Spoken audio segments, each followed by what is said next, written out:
stabbed him to death, and left the house at 10 minutes after 12. He even remembered to wipe the knife to clean the fingerprints. Now, are you trying to tell me that this knife really fell through a hole in the boy's pocket? Someone picked it up off the street, went to the boy's house, and stabbed his father with it just to test its sharpness? No, I'm just saying it's possible the boy lost his knife, and that somebody else stabbed his father with a similar knife. It's just possible. Take a look at this knife.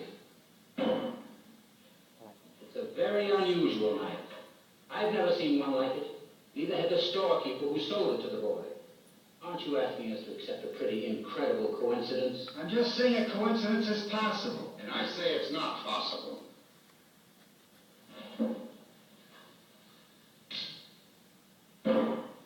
Where did that come from? Here, I do. Where did you get it? I went out walking for a couple of hours last night.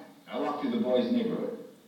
I bought that in a little pawn shop just 2 blocks from the boy's house. It cost $6.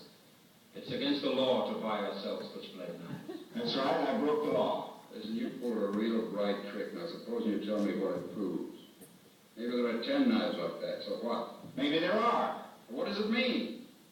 You found another knife like it. What's that, the discovery of the age or something? You mean you're asking us to believe that somebody else did the stabbing with exactly the same kind of knife? The odds are 1,000,000 to 1. It's possible. But not very probable.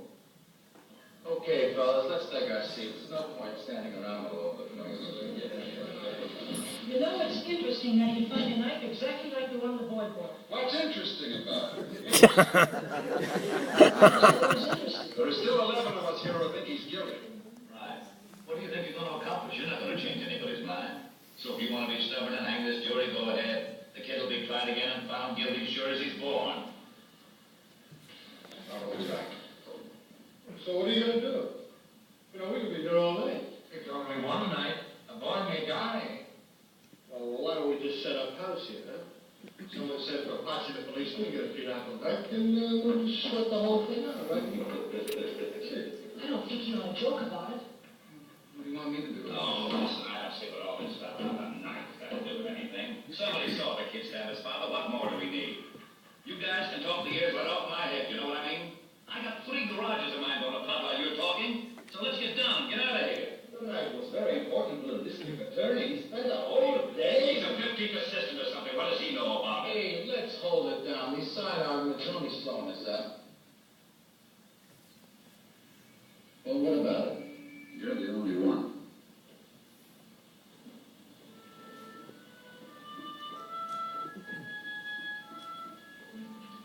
I have a proposition to make to all of you. I'm going to call for another vote. I want you 11 men to vote by secret written ballot. I'll abstain. There are 11 votes for guilty. I won't stand alone. We'll take in a guilty verdict to the judge right now.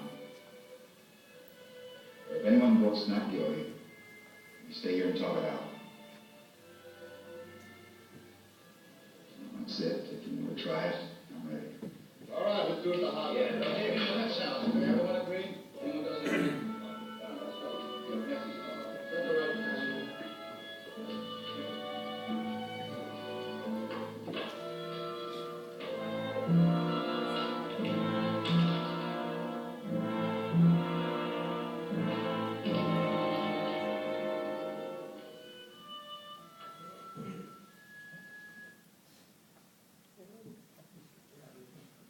Okay.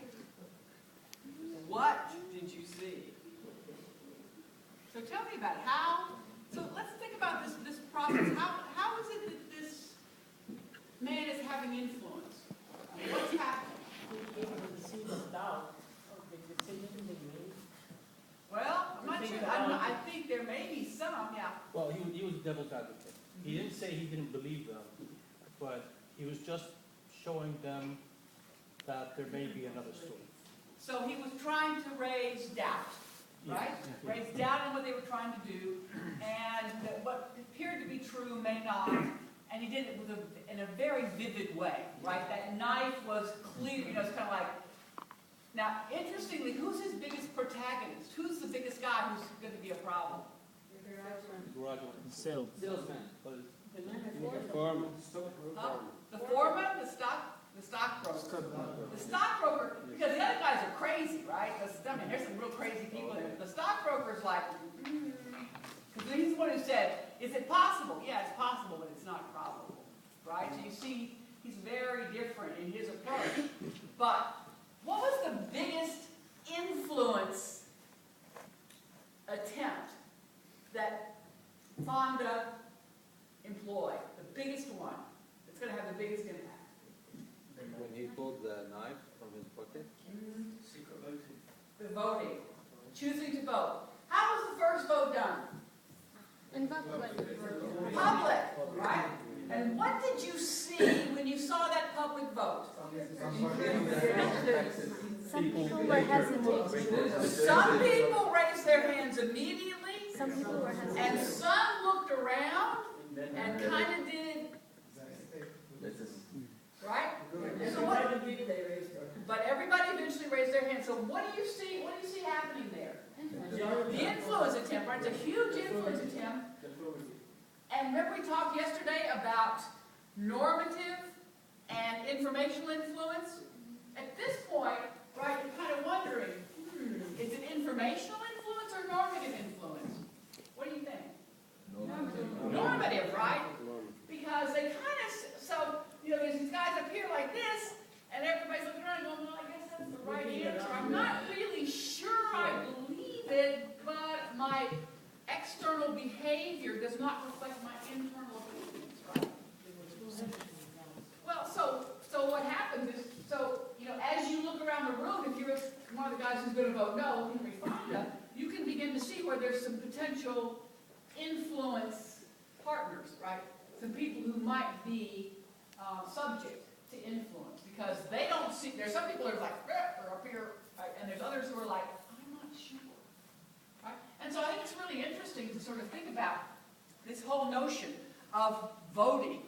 We oftentimes don't have